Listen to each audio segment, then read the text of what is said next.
You're listening to Remake Rewind, podcast where excited remakes or reboots should have happened. As always, I'm Mike. With me, I've got my two co-hosts. I've got Double D. How are you doing, Double D? I'm doing great, Mike. How are you? I'm doing all right.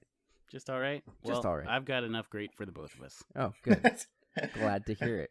And then we've got Alice. How you doing, Alice? Damn it, that's sticking really hard.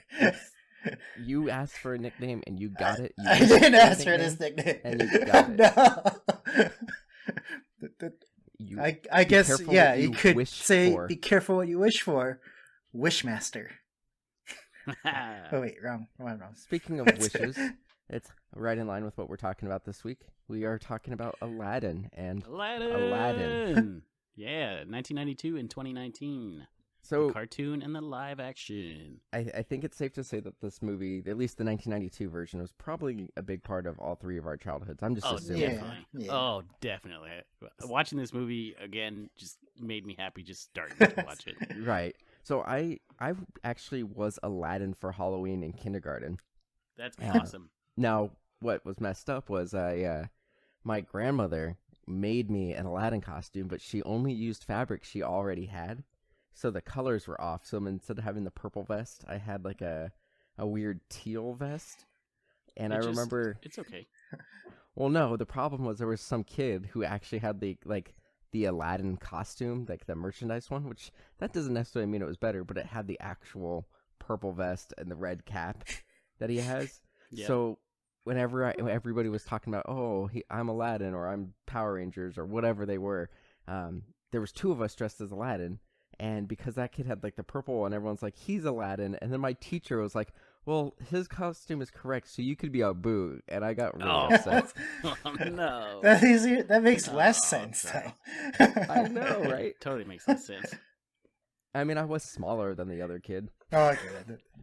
Abu. Well, Abu is lovable, Mike. I guess so. I like Abu. But yeah, this was my favorite of the animated Disney cartoons growing up. Me too. Same. And then Lion King, which we'll be covering later this year, was a close second. Me too. So I'm probably going to be one of the hardest people to impress with the 2019. But as we've already covered a couple of the live action remakes, you guys weren't there for Beauty and the Beast, but you guys covered Jungle Book with us. And I think these live action movies are different enough that I do think that they're worth making, at least giving them a shot. Yeah, for sure. I'm not mad at it. What about you, Alex? Are you mad at it? Well, I guess we'll get into it. Whoa. Let's just say Alex has harsh opinions. Yeah, well, Alex also liked Aquaman. Aquaman's great. Aquaman's a Let's ask our listeners. Did you like Aquaman, listeners? Objectively, Aquaman is a bad Oh movie. my god. But objectively, as far as entertainment value, even from an Oh my entertainment God. standpoint, Oh the my pacing God. was off. The special effects were shit. People just like Jason Momoa. So what if you? Never mind. We'll talk about Aquaman at a different time. All right. Well, let's just get into the 1992 Disney animated film. Who's got a synopsis for me? That's me. I got one. This one's from Blazer 346. Blazer. Real missed opportunity not being Blazer 420. Hey, well, it was probably taken. He would have had to add 1 million X's to it. Right. Anyway, Aladdin is a poor street urchin who spends his time stealing food from the marketplace in the city of Agrabah. His adventures begin when he meets a young girl who happens to be Princess Jasmine, who is forced to be married by her wacky yet estranged father. Aladdin's luck suddenly changes when he retrieves a magical lamp from a cave of wonders. What he unwittingly gets is a fun-loving genie who only wishes to have his freedom. Little do they know that the Sultan's sinister advisor, Jafar, has his own plans for both Aladdin and the lamp. Oh. Hey, I like that they refer to the Sultan as her estranged father, as if they don't have daily contact with each other.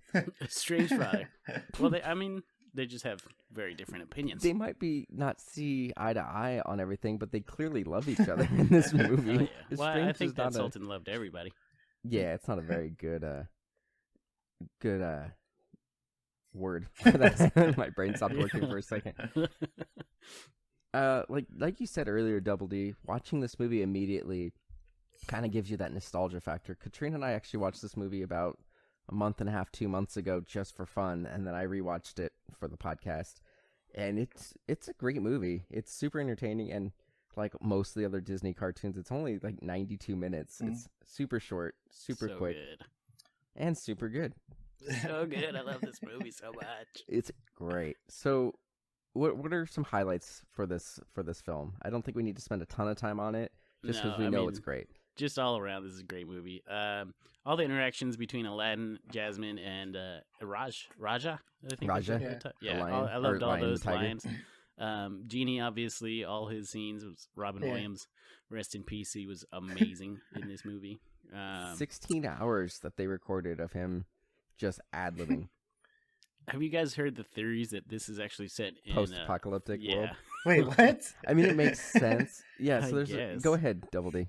No, I don't have all the I like totally dismissed this. I heard like 2 sentences about it. I was like, no. So basically, a lot of people think that this is a post-apocalyptic fantasy world because Robin Williams is Genie. You know, he breaks the fourth wall and he does Jack Nicholson impressions. He does Arnold Schwarzenegger. So things that are clearly after, the time frame that this movie would be.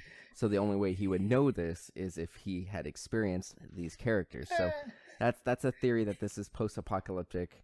Some people even go as far as saying that the genie's not actually magic, but some like advanced technology.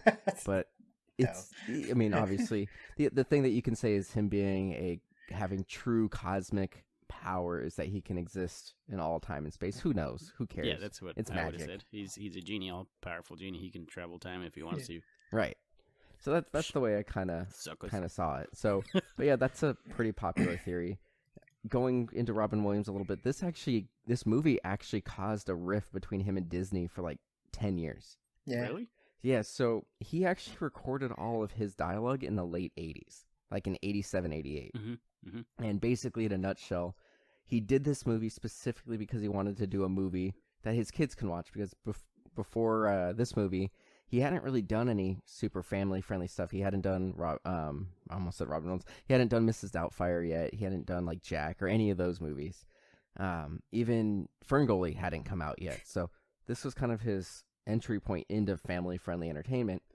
And he actually did it for union scale, which is the lowest amount of money you can be paid for a movie. Now, he did this because he wanted to do the movie, but he also didn't want to be... he didn't want to go, how like Avengers just came out, right? And you see all the actors, doing all the publicity tours and everything. He didn't want to do a publicity tour for this movie. He just wanted to record his dialogue and get out. He wanted like he's figured that Genie's in 25% of the movie, so you only want him to be 25% in the marketing. Yeah, so he didn't want to. Yeah, and he didn't want. Well, no, he didn't want his name to be in any of the promotional stuff. He didn't want his voice in any of the trailers or anything like that. And he didn't want the Genie to take up more than 25% of the poster. So once Disney realized that this movie was going to be a hit, just based off having 16 hours of Robin Williams ad-libbing, in addition to that, while this movie was being made, Steven Spielberg was making Schindler's List, and he was getting super depressed making that movie. The cast and crew were getting super depressed, so they would actually call in and have Robin Williams tell him jokes to cheer him up. So, like, Disney knew that this movie was going to be a hit, so they ended up heavily featuring the Genie in promotional stuff. They had, like, books for, the making of this movie, and the Genie was, like, the most featured part of the books. And so Robin Williams got pissed. And you fucked up, Disney. Yeah. He severed ties with Disney for a while. He did not appear in the second Aladdin movie, which was direct to VHS. And they actually had Homer Simpson, David Castanella, do the role for the second Aladdin movie. And it wasn't until the CEO actually apologized and actually went to send him a Picasso painting, an original Picasso painting, and Robin Williams still was basically like, you can go fuck yourselves kind of thing. And then that CEO got fired. A new CEO came in and immediately wrote a letter, like a handwritten letter to Robin Williams apologizing. And Robin Williams ended up feeling so touched that he decided to do the third movie, even though they didn't ask. So they already had Dan Castellaneta record all the dialogue for the third movie, and they scrapped it and let Robin Williams come back. That's awesome. Yeah. But yeah, he was super pissed. They actually had, even in his will when he passed, they said his will said that he didn't want his voice or any of his Aladdin work to be used in any projects after he died. So that's a big part of obviously why we didn't get a, just an animated CG genie with Robin Williams stuff, which a lot of people would have loved. Robin Williams didn't want that, and his family didn't want that. So that makes sense. Yeah, I agree. So other Alex, highlights besides the genie. I said a lot of stuff. Alex, what do you got? I really like I feel like the singing is a bit more better in this one. It definitely than is. The new one. Definitely is. Like the in the live we're not action, talking about the new like one even yet, like Alex. like What like do you like about this movie? Come on, the singing. This isn't your first episode. it's like the Arabian Nights and Arabian Nights. It's more wholesome and it's just more in tune with Disney. I feel it's very happy and go lucky. I've watched this movie for the podcast, went out to see the new one, and then I end up watching this one again in the background. It's just really catchy. It's just I've been singing these songs all week. So have I. I haven't even just been singing the songs. I've been like taking the tunes and just singing about things that I'm doing to the tune of the Aladdin music. Like to my cats, I've just been singing just throwing their names in the words instead of the actual words and singing about Katrina with the words like Katrina's butt instead of Arabian Nights, stuff like that. Just rewriting the lyrics because they are super fucking catchy. Yeah. Like, They're really good lyrics too. It's probably some of the best music out of the late 80s, early 90s animated films. Yeah, that and Lion King are also very catchy. Lion King has some good music, but I think the music in this one is more fun. Yeah, more fun for sure. Lion King is more of a serious Although there is some controversy around the music in this movie. So the beginning, the Arabian Nights song, they say something along the lines like, it's hot and it's not, it's barbaric, but hey, it's home.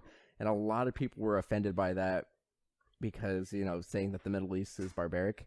So they actually did ultimately change that song for the new version.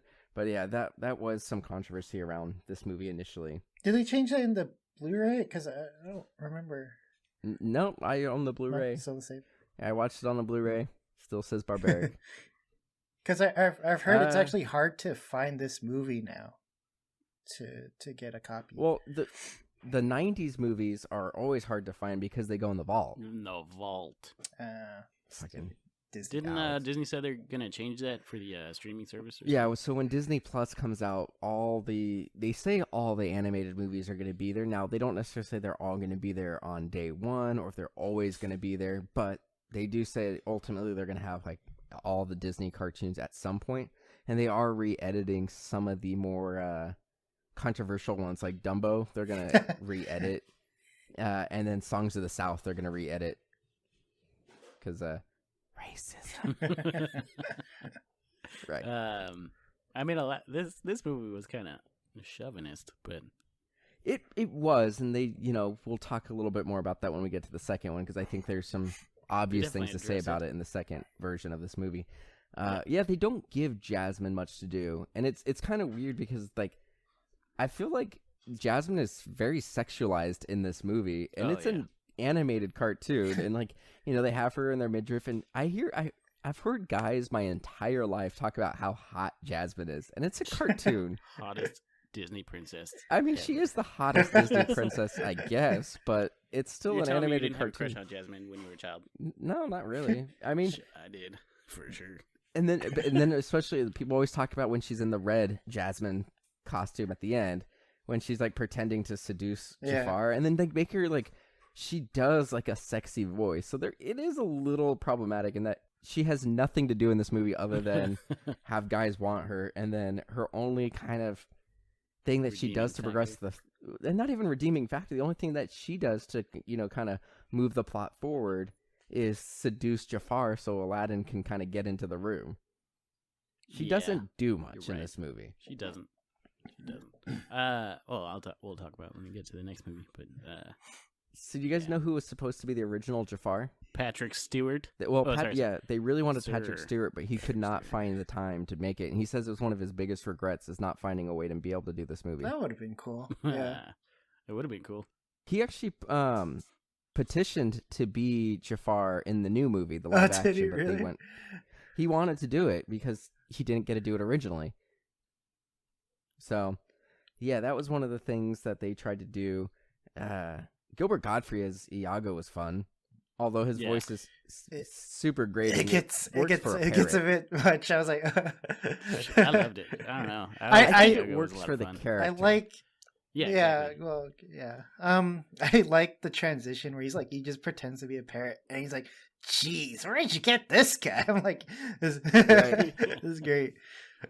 And that's the thing. So, like this one, I mean, the music is great. Now, I think A Whole New World is probably one of the most iconic ballads out there now. Like people love that song, and this was back when Disney wasn't necessarily having the voice actors sing the songs. Robin Williams was actually one of the first actors to be able to sing his music. Which made sense, too. Which totally made sense.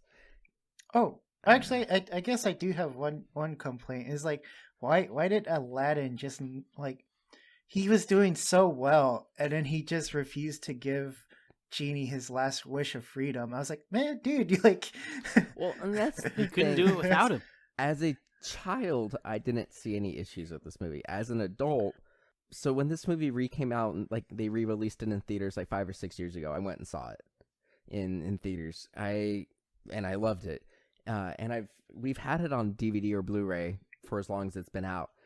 And watching as an adult, there is an inherent flaw in the movie, and I think it's even bigger in the remake, is that he wishes to be a prince, but his wish never actually comes true. He's not actually a prince. Yeah. They don't, a blah blah doesn't exist. There isn't actually a place like that. He's not actually a prince. So when push comes to shove, he didn't really get his first wish. All they did is they gave him a makeover and like a fake, I was going to say posse, but that's not the entourage was the word I was looking for. They give him like a fake entourage that just disappears. Like, where did all those people that came, during the Prince of song, they just disappear. Now, obviously, the genie just conjured them, but nobody notices an entire country's worth of people who came for a song are just gone. Well, they also magically arrived. Yeah, they did. Well, we know they conjured. I just said they were conjured. I know, but I'm saying no one noticed them just conjure at the gate. Right. I mean, they could. You don't know how far away the genie conjured them, but the point is, it doesn't really. He didn't really become a prince, so I feel like his first wish is invalid. But he became a prince of nothing.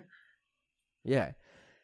And now there's some big difference. I think what's going to be harder about talking about this movie is, and it's going to be a lot easier when we talk about the segments, bringing up all the differences, because the differences in the live action remake actually really flesh stuff out, and a lot of the differences make sense.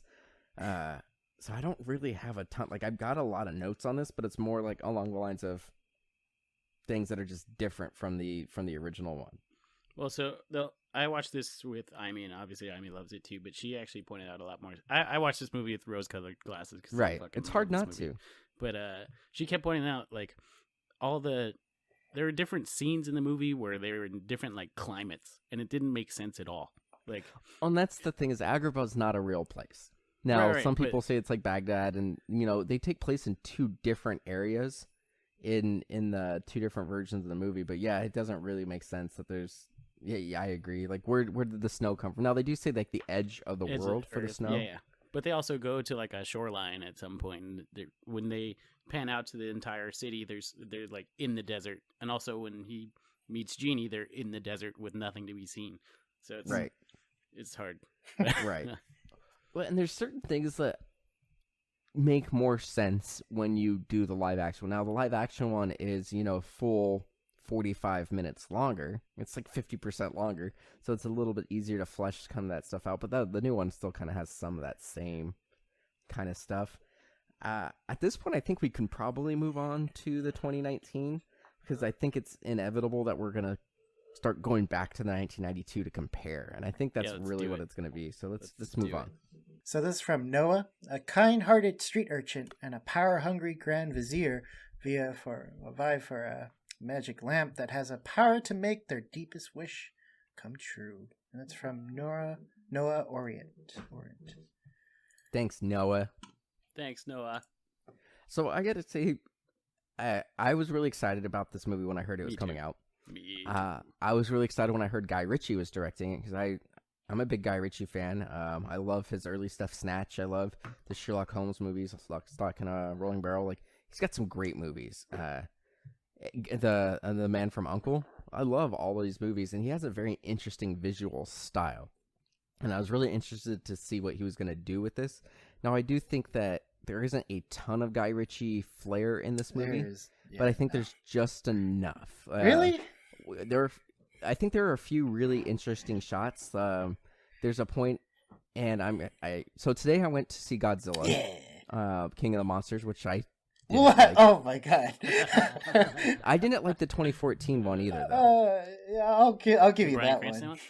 Yeah, this movie has all the same problems as the 2014 one, but it had a reduced budget, and the special effects weren't as good as the 2014 one. Like, all the monsters looked like video games. But so you're saying we have to do another if you Godzilla? like No, we don't. the old, it references old Godzilla movies and combines them into one. It's so great. It does, but that doesn't necessarily mean it's good. It's like, I wouldn't even call it good eye candy, because the special effects weren't even as good as the movie that came out like 5 years ago. I think we're gonna when have you to get see Dustin on this that to settle it. like certain Godzilla come in, you're like, oh, I remember that Godzilla from my kidhood, and they turned that into it's just so I like the Toho Godzilla movies, and like they even try to do some tie-ins to like the 2016 Shin Godzilla, but this movie sucked.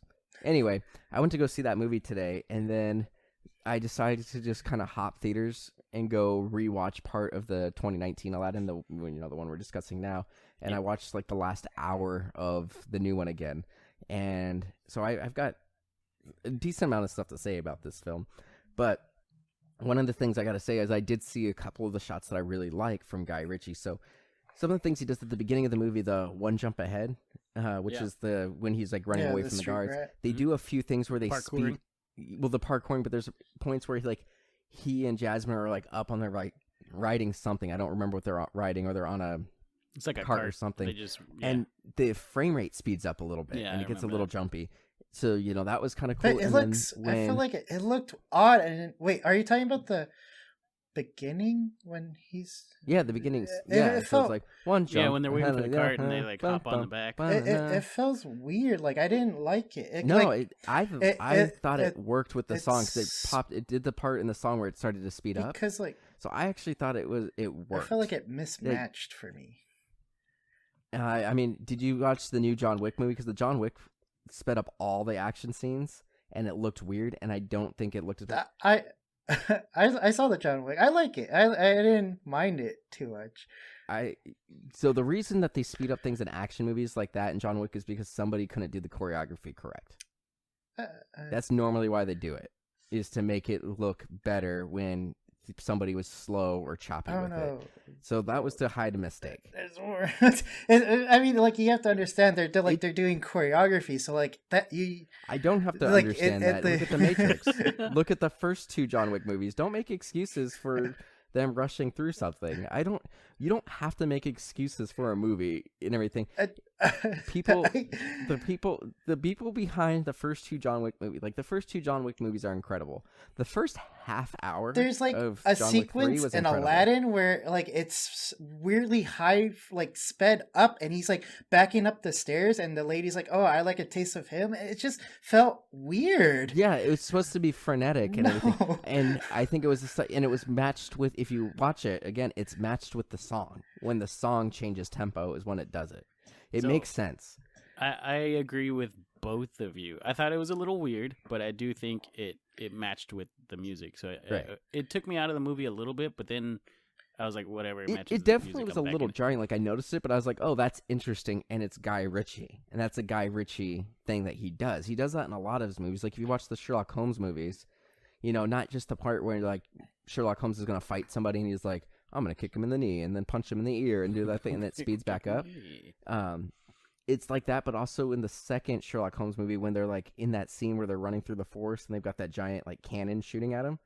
He does a lot of that weird sped up footage and everything like that. It's a distinct Guy Ritchie style, which I was looking for it. So I didn't think it was weird because I knew it's a Guy Ritchie thing. The other thing that I liked is like he does a lot of weird slow motion things where it starts out slow and then it speeds up. There's a scene where Aladdin is going to get pushed into the ocean and the chair falls backwards out of the tower. It starts off going super slow and then it speeds up as he falls in, and it kind of does this thing where it almost like whips around and it's just a really cool shot. And then there's the same kind of thing towards the end of the movie. Abu's like jumping for the lamp and he's like flying through the air and you see him kind of just like dangling through the air. Really cool shots. And I honestly would have thought, especially with the genie, I thought we would have had more like interesting Guy Ritchie camera work, and there really wasn't that much of it. Like there was enough so I can go, okay, this was definitely a Guy Ritchie film, but I actually was hoping for more of that weird camera shit. Well, I mean, I don't think we got too much genie action. In fact, like I thought there could have been a lot more. Right. So I guess we should go, cover the elephant in the room, the genie. That was the thing that most people were concerned about. This was the thing that also had a lot of controversy around the way the movie was promoted. I honestly think the promotion for this movie was garbage. The first thing we saw from the movie was those really bad Entertainment Weekly photos, and it showed the genie in his human form. So people were like pissed. They thought that was what it was going to be. Mm-hmm. They ended up having to pay Will Smith to go on Instagram and Twitter and be like, hey, this is just the human version. Chill. And then the first couple teasers we saw were like, one teaser was just literally like a camera going over the jungle, and then you saw the Cave of Wonders, and then the next one was you just saw Aladdin climbing the tower and then finding the lamp. And it wasn't until like a month and a half ago that we actually got a good trailer showing the movie, and then I was like, okay, I'm sold. It looks great. So the promotion on this movie wasn't great. Well, I think the majority of it was just to get people like us who grew up with it, just like the nostalgia, wanting to see more. Which is the same thing they're doing with Lion King. So far, we've had a couple of trailers with Lion King, and we haven't seen anything other than the animals. Right. Kind of thing. We haven't seen any actual dialogue. We haven't seen really anything with dialogue from the Lion King yet, other than James Earl Jones. And then at the end of the latest trailer, you have Timon and Pumbaa going "Weembo wep, weembo wep, weembo wep," and that's it. So they are marketing strictly on nostalgia. Yeah, for sure. Which kind of is the one thing where I wish they weren't just marketing on that with these. They did the same thing with Beauty and the Beast as well. I've actually gotten arguments with people online, in person, saying, you know what, these movies aren't necessarily for us, like, because people are like, it's so unnecessary to do a shot-for-shot remake. Now, I don't think these are shot-for-shot remakes. They're very similar, not. But they do expand on a lot of stuff. Mm-hmm. But also, unfortunately, 2D animation is not popular anymore. You show that to a kid, they might not necessarily like it. These are for another generation as well. So I'm for them redoing these movies so other people can see something that I liked as a kid. I'm for it, yeah, but I'm all for it. But I mean, I don't really care about other people. I'm all for just seeing the movie again. Well, and then so the biggest hot button issue with this movie was Genie, and we actually covered this back in I think it was episode 7 on Remake Rewind. We used to just do like the last 5-10 minutes of the podcast. We would do like a news segment about upcoming remakes and reboots and stuff, and we ultimately discontinued that segment just because there wasn't quite enough news to do it every episode. But we actually covered, the Genie before he was officially cast as the Genie, Will Smith, when it was still a rumor. And when we did that, we were really talking about it, and I thought Will Smith was a good choice. I was tentative, kind of apprehensive, but I felt it was necessary to get a different kind of actor. So at one point, Jim Carrey was signed on to this movie. Oof. And he was going through some legal stuff, and he couldn't commit to being in a long-term project because this movie actually got delayed a couple of times. Mm-hmm. So he couldn't necessarily commit to it, so they ended up, letting him go, and we brought Robin Williams. Now, I think Jim Carrey would have been a huge mistake. I think he would have been too similar to the original Genie, too similar to Robin Williams. There'd be too many comparisons. Yeah, it's too similar. They're too similar of actors. kind of that over the It top. would have been very like Ace mile a minute. Ventura, to be honest. Right, but even Yeah, the that's Ace what I would Ventura, the Mask Yeah. kind of thing, they're very similar delivery of jokes and everything. It would have been almost identical.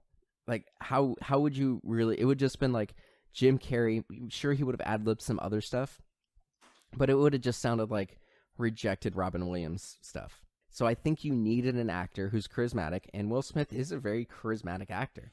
I loved him. I don't know. I had no I problem. liked Yeah. him. I think you needed somebody who can carry that, who is a leading man, who is charismatic and likable, who's not going to do this. What benefits? So Robin Williams is also those qualities. He's very charismatic, and especially in Aladdin, he's like very Exactly. loving, and he knows how to pull in jokes and be also very caring. And I think that Will Smith, when you think about it, Will Smith is actually very similar. He has that charm. He does pull out some jokes every once in a while. So like it makes sense that he. I think that yeah, when he was cast as the genie, I was like, oh yeah, I'm okay with this. This is all right. I don't think you could have done better with it. I think you needed to go different. Honestly, I thought they could have gone a little bit more different. I think they recycled a lot of the dialogue still. Mhm. And, you know, Just the enough, I itty thought. bitty teeny little space, like, he kind of delivered it the same. But I don't think you could have done it any better. I don't think there's another actor who could have done as good of a job as Will Smith did. And I think he did his best making his own. And I think they gave the genie more agency in this movie. They gave him a little bit more of a backstory as to why he wanted his freedom, and then giving him a little bit more of a motivation than just wanting to travel the world. Like, they gave him a tangible reason, like he fell in love with Princess Jasmine's handmaiden. Well, I mean, I think And- they did that with every character in this movie. They gave every character other than Aladdin more motive in this movie. I agree, and I think that's what ultimately makes this movie somewhat worthwhile. Now, I do have some jokes about Princess Jasmine. I'm glad that they expanded her role quite a bit. I'm glad that they gave more relationship building with him and Aladdin, or with her and Aladdin, Yeah. before the whole wish thing, because they in the cartoon they'd only met briefly. Like, they hung out for probably a matter of hours If that. before. And I rewatched the cartoon again today, and that whole movie took place over 3 days. That was another thing Now, that there's was no- funny, because like they're like, oh, he's dead, and she's like, for a second, she's like, like, wouldn't you know that that's the same guy? Because like that was just like yesterday. Yeah, I like that they explained that in the new movie. Yeah, they do to 'Cause- an extent. Well, because he said it was the genie The magic magic. makes no one Right. recognize you. Or in the old one, she sees him hours later. He's like, yeah, I know you. Well, it's probably like a day or two later in the cartoon, but still, it's very, very clear. Somebody who made it such a deep impact on you. Yeah. Come on. Yeah. Do you trust me?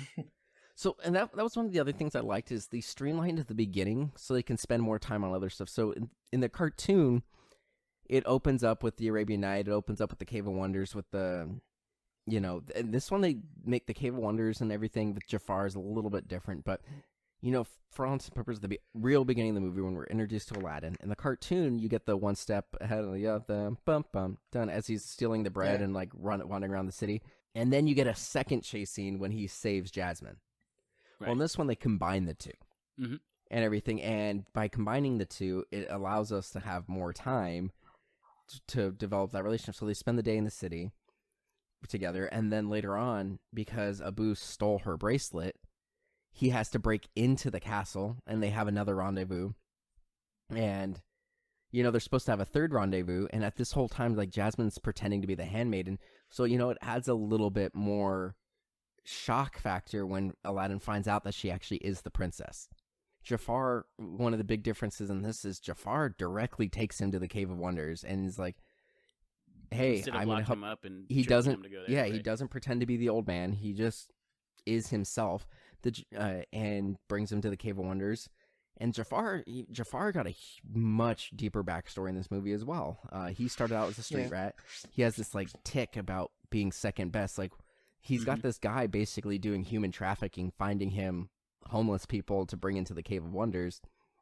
And the guy's like, do you really need to do this? You're already the second most powerful person in the country. And he's like, second? Is that good enough? He goes, yeah, it's actually pretty good. Yeah. Kind of thing. And so he killed him. He's You got weren't this thing born to about be being sultan, second that's best. the best you can do. Right. Right. I did like that they made him like he said he was a thief, and he actually stole from Aladdin, which is He pretty stole from cool. Aladdin. But and I had also that. like That was that another they- really Guy Ritchie kind of shot, that quick little shuffle as they go through like the ribbons and everything as he steals, and there's a spin. the flash of his face and that kind Yeah. of stuff. But I did like that they added that thievery scene in the beginning where they tried to steal from Aladdin, because it expands the city a little bit more, and that you have to thieve to live. Oh yeah, the two women trying to steal from him. Yeah. So, Yeah, I agree.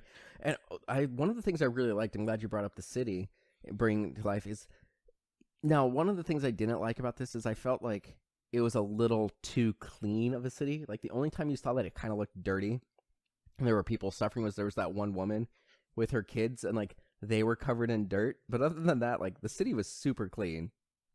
But Yeah, there's a lot it of was detail. Sandy. There was a lot of detail in like when they're in Aladdin's little like hideout, you see like on the windowsill there's a candle, but then you can see there's wax drip down the wall on either side, and then the camera like zooms out through the window and there's wax on the other side of the wall too. So it's like a lot of times you'll see movies like this that take place in period piece, and you see candles burning, but like it's super clean and you don't see wax anywhere, and that's not how it would be. So I actually really appreciated that. Towards the end of the movie, when they're bringing Jafar to the dungeon, there's this big, iron candle holder that's like looks kind of like a coat rack, and there's wax dripped down all of that as well. And I kind of appreciated that little touch of detail in the movie. It's good. It's good. I don't know. I mean, there was a lot of stuff in this movie that was to like. I mean, was there anything you didn't like, Mike? So one of the things I thought was kind of funny is I do like what they did with Jasmine, giving her a little bit more agency, giving her motivation. She thinks she should be Sultan, and that she's been studying her whole life, and she knows the economics and everything. But then she goes into the town and doesn't understand that she needs money. Like Money, yeah. Like, why would she leave the castle without bringing some money? Like, you gotta know that. So it was like, to me, that kind of made her character seem naive when she wasn't supposed to be. So I didn't really like that. I would have preferred if they found some other way for her to be a damsel in distress in that one instance, because it didn't really make sense. She doesn't seem like she would be stupid enough to not realize what she was doing is not okay. Also, that part compared to the "Do you trust me" part was different. They were different wordings. Whereas in the cartoon was "Do you trust me" in that scene, and then later on the carpet it was "Do you trust me." But here in there, all he said was "trust me," Right, and then later on was "Do you trust me?" Right, yeah, So that was a little bothersome to me. The other thing I didn't like is now Naomi Scott, who what's funny is it really made me feel validated, because when I saw her she was the Pink Ranger in Power Rangers. Yep. And when I was watching Power Rangers in theaters, I was like, who does this remind me of? Like, who is she? And it turned out I hadn't seen her in anything else. But she looks exactly like Sarah Michelle Gellar, but with brown hair and, a darker complexion. So when we were watching that movie, like, look at her. Like, she looks exactly like Sarah Michelle Gellar. Buffy. But just with a tan and brown hair. So while we were watching the movie, Katrina looks over and she's like, oh my God, she looks exactly like Sarah Michelle Gellar. I'm like, I know. Which I prefer, because I prefer brunettes and the complexion that she has. Yeah, so I was like, yeah, she's just like a hotter Sarah Michelle Gellar. Agree. But her song, so Naomi Scott has a really great voice, but her song really bothered me. I liked the message of the song. Speechless song? The speechless song. So I liked her message. What bothered you about it? Was it the scene or was it the actual song? So, she sings the song twice. So the scene at the end where like the guards are disappearing, like obviously it's supposed to be like in her imagination, being like, I need to stand up for myself now kind of thing. I just don't feel like this song matched and the rest of the music. It didn't. It didn't. And also but I thought that was her best performance of a song. Oh no, I agree. And I think like she sounded great, but lyrically I also didn't like it. So Speechless, typically it's like when you're in shock and you really just can't think of anything to say. Right. Not that you're being limited. Right. And so I feel like the wording just doesn't quite work. Like, she's not speechless. She has things to say. She's just not allowed to say them. And that's why I just kind of got hung up on that. I didn't really like that. But I thought she was great. I liked that they didn't, put her in the hourglass at the end. The one other issue I had with her was at the end of the movie when they're trying to defeat Jafar, they end up stealing the lamp, and they're like flying around the city, and giant Iago is chasing them, and she has the lamp. Why wouldn't she just rub the lamp, make a wish, and undo everything, as opposed to having to go through this big chase? They could have done that in both movies. I think that was the only thing that Well, in the really second, bothered in me. the original one, they don't quite have it for very long. Like, as soon as he gets it, there's the giant snake thing. They have to deal with that. They don't really have time. But in this, it's like they're flying around and they're talking, kind of thing. Like, they could have just wished it all away. I have a question. Yeah. Can a monkey make a wish? I don't know. Because Abu had the lamp a lot of the time. Yeah, they could have. I don't know how that works. I would imagine that Genie speaks monkey. Right. So Wait, the other thing that that's was one fun, thing. Like, did you guys like how he tricks the genie compared to the original? kind of. So the thing of this is the genie seemed in on it more. Like, he was kind of like actively going against Jafar, and he was kind of like telling Aladdin to wait to reach for the lamp, and it kind of seemed like this genie knew more what's going on in terms of actually tricking Jafar. But did you mean tricking Genie Like as if he was going to to get get the out wish? of the cave sequence? I prefer the original. I prefer didn't the like original that as you well. had to rub the lamp or whatever. I prefer that as well. Now, that being said, I'm glad you brought that up, because I had an ending in mind. So at the end of the movie, after they defeat Jafar, he mentions to Aladdin, like, hey, if you wish it, I can just make the whole law about marrying a prince go away. And obviously the better solution would just be like, hey, Princess Jasmine, you're the Sultan now. Just change the law. But, Yep. Aladdin pretends like he's going to make that wish and then sets the genie free. Now, what I think would have been a better twist would have been, he goes, I wish for that law to not be a thing. And he goes, and for my third and final wish, and then actually go like this, because we know in this movie specifically, they use gray area a lot more than they do in the first movie. Right. So in the first movie, the only gray area is when he saves Aladdin from drowning in the ocean. Mm-hmm.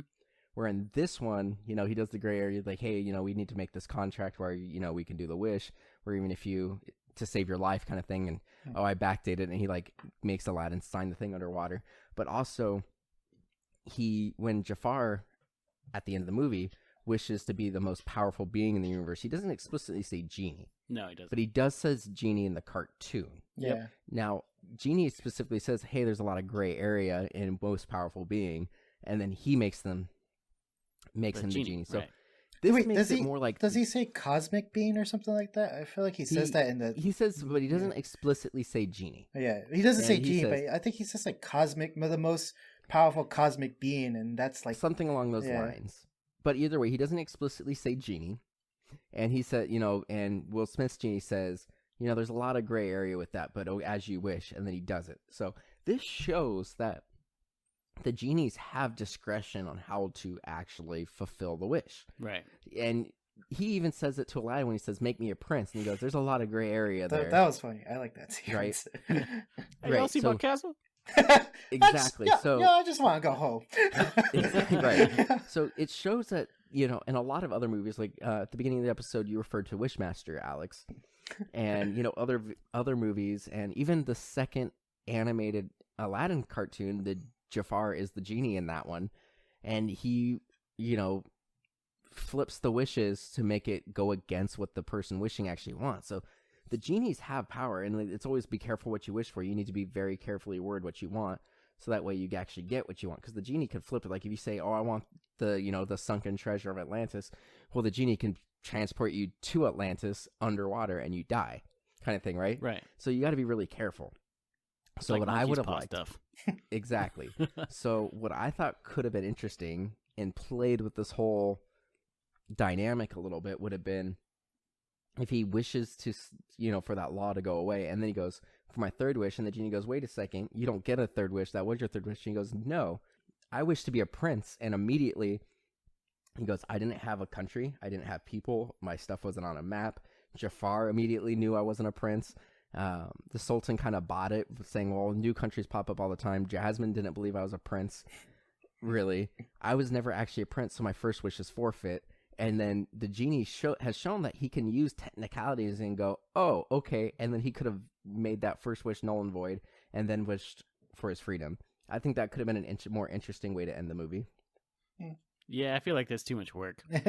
But I mean, when they've It's just- already done it yeah. twice in the movie, I think you could now. I think people who are paid, hundreds of thousands, if not millions of dollars to write these films could have done it a little bit more eloquently than I explained it. But I think that there could have been something there.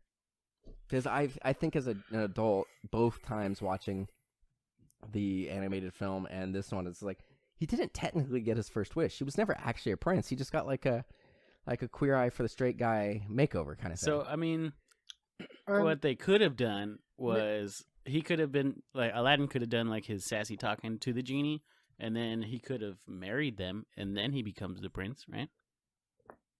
Right. Any number of things. And the other thing that one other thing I didn't necessarily like about this movie is the genie didn't seem as confident in his abilities as the Robin Williams one. Like, in the whole thing where it didn't really make a ton of sense to me because, like, the genie was giving Aladdin shit throughout the movie for kind of, like, flubbing when he had to, like, interact with the princess. So another thing that I liked about this movie is it wasn't just the one interaction with Prince Ali and Jasmine with the song and then the whole new world. It was, you had the Prince Ali family, song. Then there's a party sequence, like a dinner, and then there's the whole new world. So they get to know each other a little bit more. So once again, developing that relationship.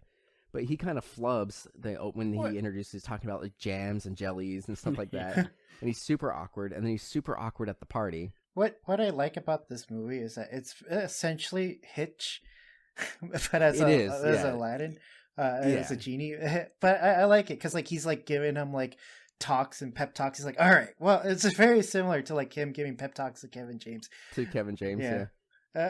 That's one. No, absolutely. Yeah. But the thing is, so he's giving Aladdin shit for flubbing throughout the whole movie, right? But when he makes his wish, like, to be the prince, he's just like, your Prince Ali from yeah, that's it, Ababa kind of thing. Like, I didn't really like that. Like, it just made the whole wish seem like it wasn't valid from the beginning.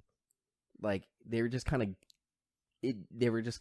Playing dress up, and there wasn't really a plan kind of thing. Where in the cartoon, it was just the genie was just like a hype man, and it's like, yep, this is legit and everything.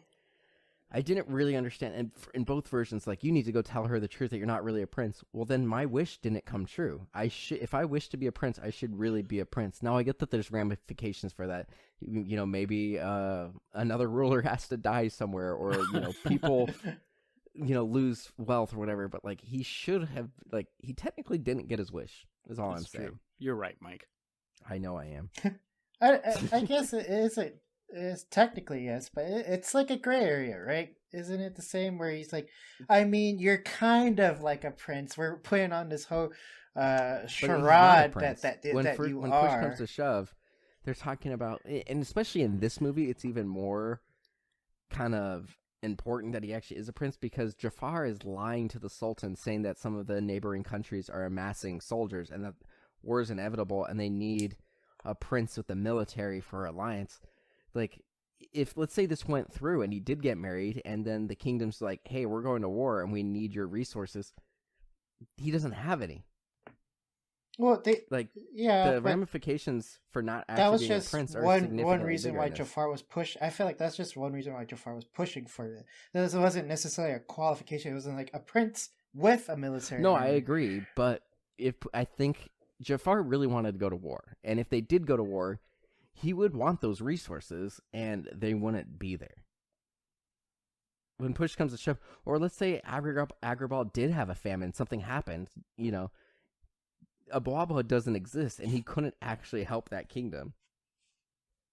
So, yeah. Nope. The other thing that's interesting is the genie, when he's free, becomes human in this version.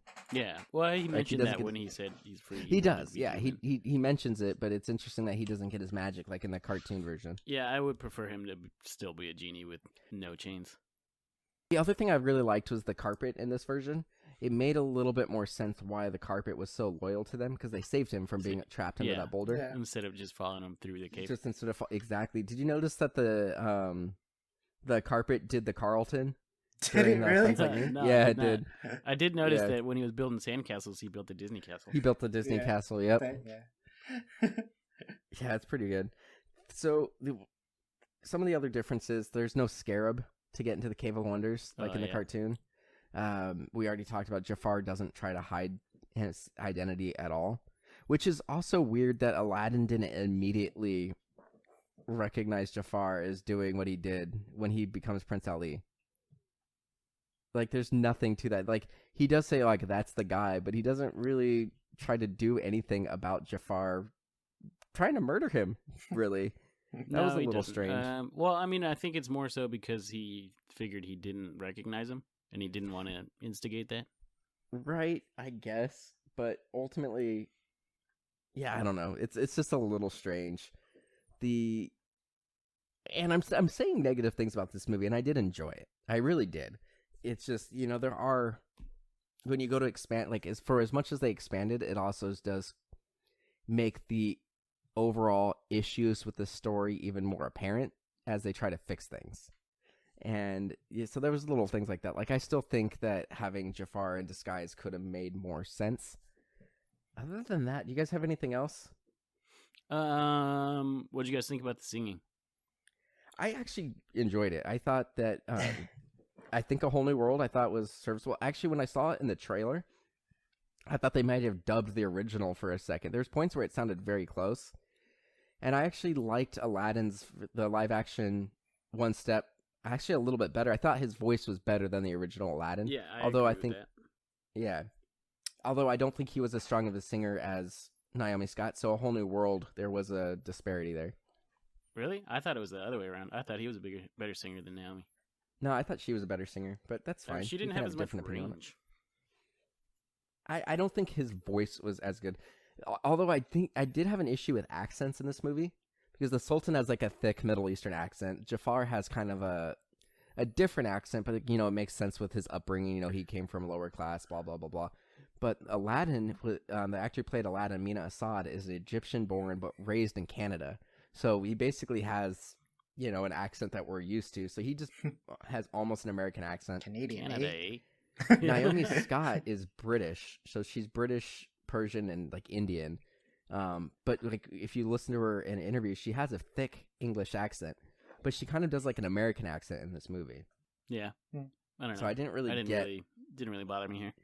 It didn't bother me, but it's one of those things in a lot of movies. We talked about it with the Three Musketeers episode, where it's just like when you have some people doing accents and others not, it doesn't really make sense. And they do that a lot. It's not just like these period pieces. Like if you go and watch, which I guess technically this is a period piece, but Valkyrie. with Yeah, Tom Valkyrie. Cruise, He wanted like to they do do- the accent, but then well, but some people did do accents. Some people just did English accents.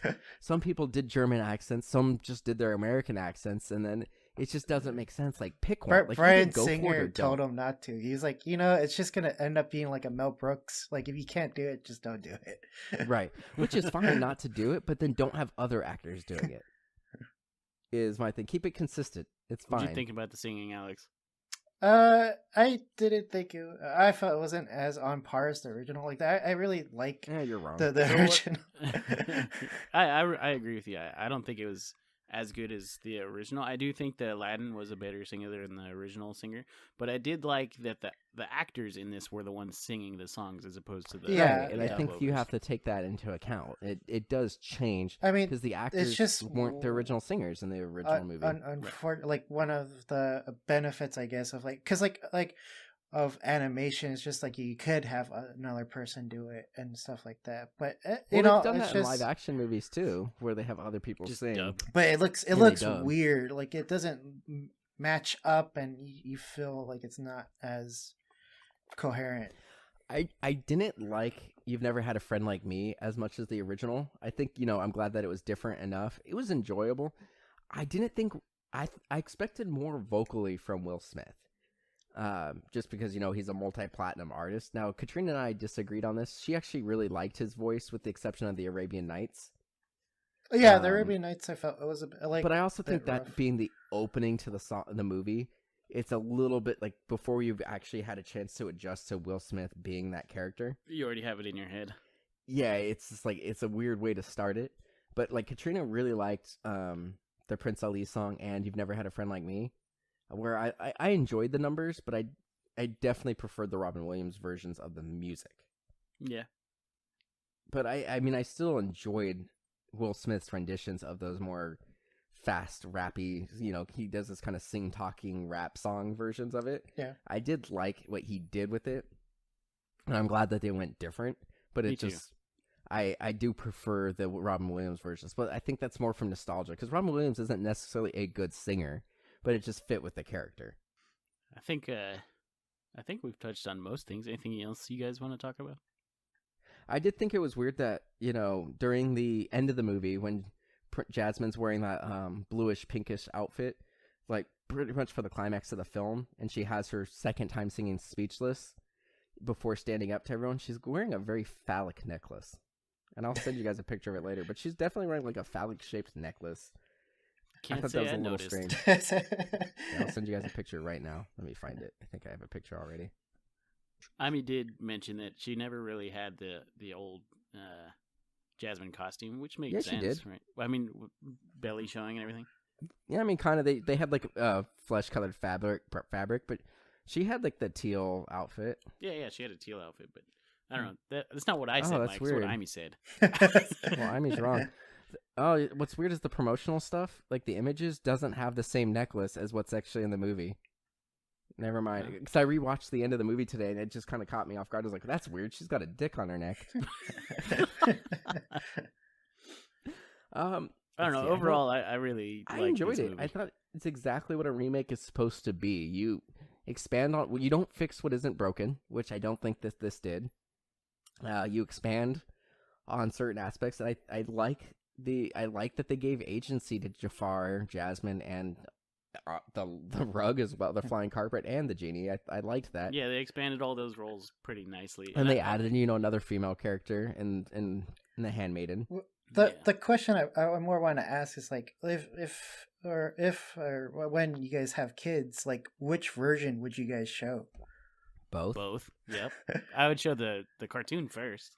Right. I would definitely show both. I think the cartoon's better for younger kids, like 5 and under. But I think once they're like 5 and older, I would definitely show them this version too. What about you, Alex? I think I would show the cartoon, and then if like my kid, like definitely the cartoon first. That's the thing I want to like. I think that's point valid. out.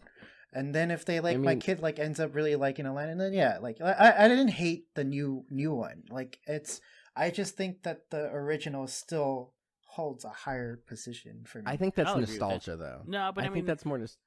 I mean, I do think the original was more of a fun child's movie. It is. No, it's definitely more kid friendly. Yeah. I do agree. I don't necessarily. Now, granted, I just watched the cartoon version again today and had a.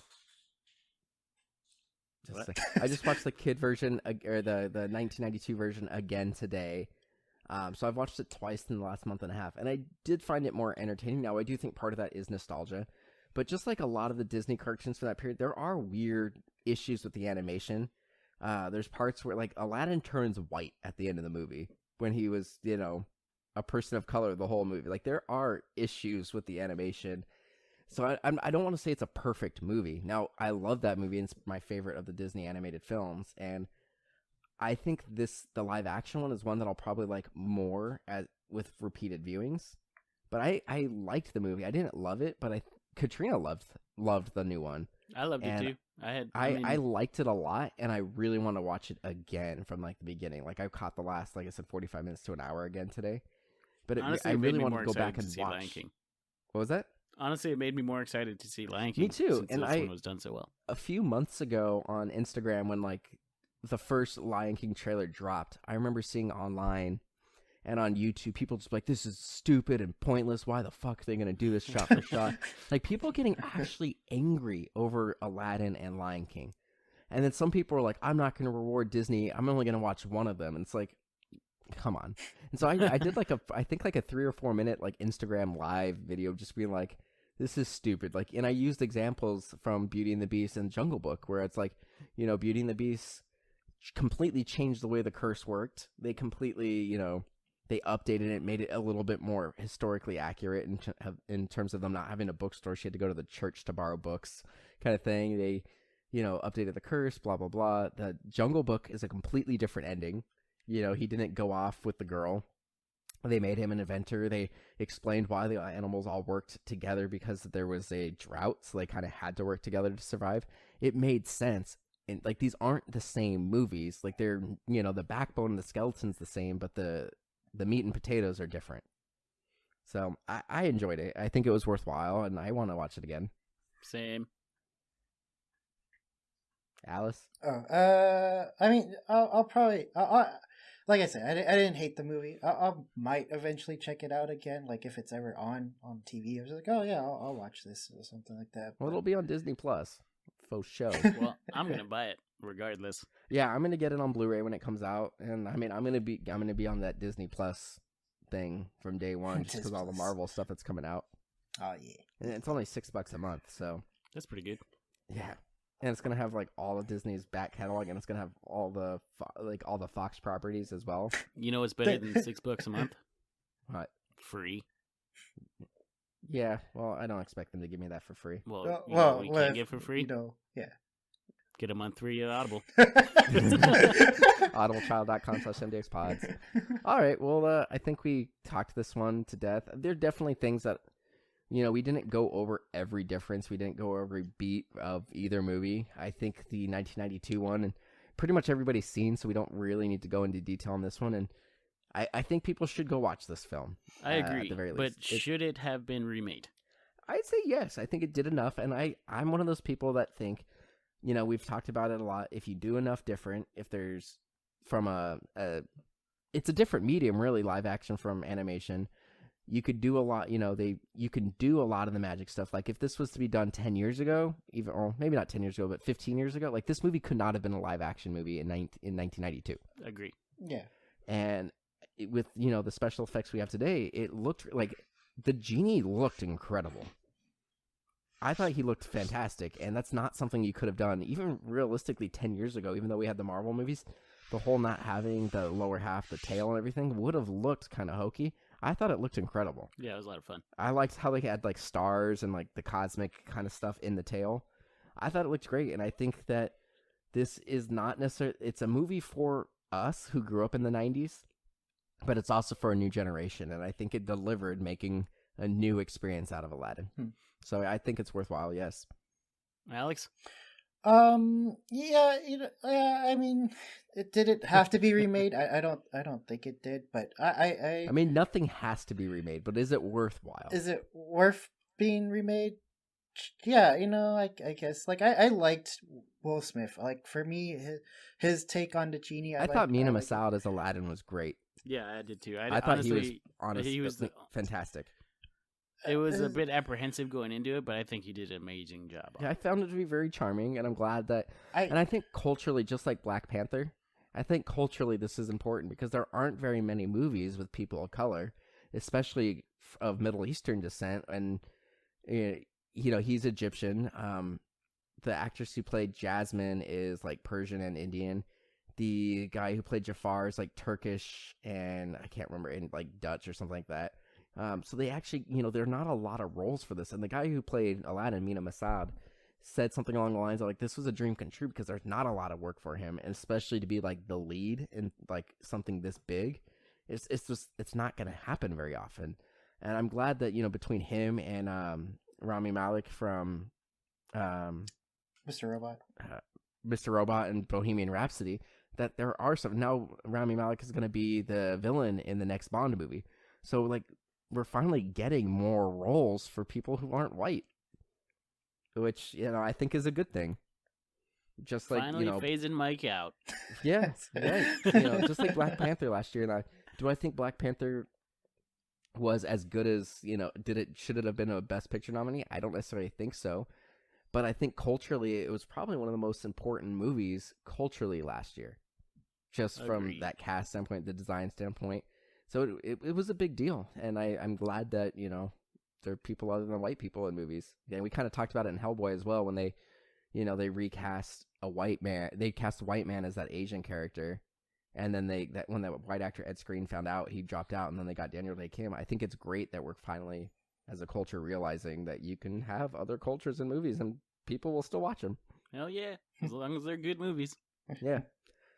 Anyway, All right, yes, well- I think it was a good idea to be remade. I don't think necessarily it needed to be remade, but I'm glad they did it. Yeah, I agree. All right. Well, thank you guys for listening. Oh, excuse me. Thank you guys for listening to Remake Rewind. You can check out everything that's Remake Rewind and MDXpods related at MDXpods.com, Twitter, Instagram, and Facebook. Instagram's kind of where we do most of our stuff, so check us out at MDXpods. Also, listen to our other show, Ruin My Childhood, with me and Kat. And if you want to support the show, Double D pointed out we do have a free promo code for 30-day free trial of Audible at audibletrial.com/MDXpods. And you can also support the show at patreon.com/MDXpods. Thank you. Later, dudes. See ya.